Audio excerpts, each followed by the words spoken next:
Hi again then guys, and welcome to the 32nd place pick out of my top 50 favourite vehicles in the world, and this one returns once again in a similar way to the Tesla, and, spoiler alert, not for the last time on this list by any means, to the world of electric cars and electric vehicles in general.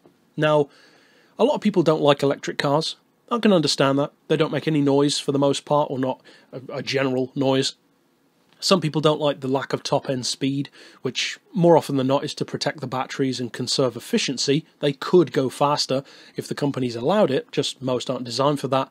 But to me, I just love the way they perform. And this car single-handedly made me like the SLS, because I'm not a fan of the Mercedes SLS. I like Mercedes as a brand.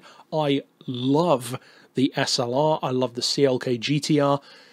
The SLS, though, it just never did it for me. I like the gull-wing doors, I like the size of the car and its ability, but the look just never quite fully got there for me. It looks a bit too understated for my liking, and I like the AMG GT even less, because it's just a boring-looking car, as far as I'm concerned. I know a lot of people like it, so that will be a disliked comment from me, but I just couldn't care less about that car. Even the GTR for me is a boring-looking thing. But this one, I love it. I love the fact that it has that crazy colour, chartreuse I believe, technically, and I love the fact that they didn't just make it electric, like look at what we can do. It's got a 400 horsepower electric motor and it's a little bit more efficient and like 4 times the price and only a concept car.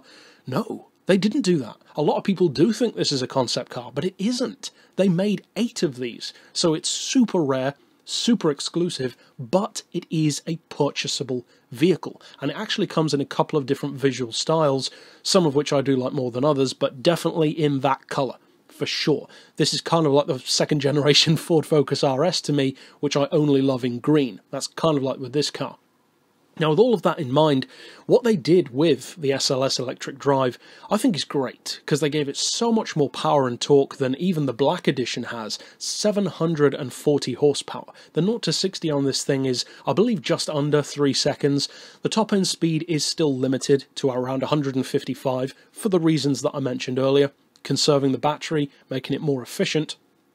Because, for those who don't know, with any electric vehicle, using current technology at least, there's a certain point and a certain speed that you get to where efficiency of the batteries takes a very drastic drop, and it drops continually very steeply after that point, which is one of the reasons why they do that, and it's why it's so rare to see an electric car or bike that can go much higher. There are 2 in particular. The Lightning LS218, as far as motorbikes go, can go way higher, and of course the Rimac Concept 1, and also the forthcoming Tesla. The new Tesla Roadster is proposed to be a lot faster than that as well.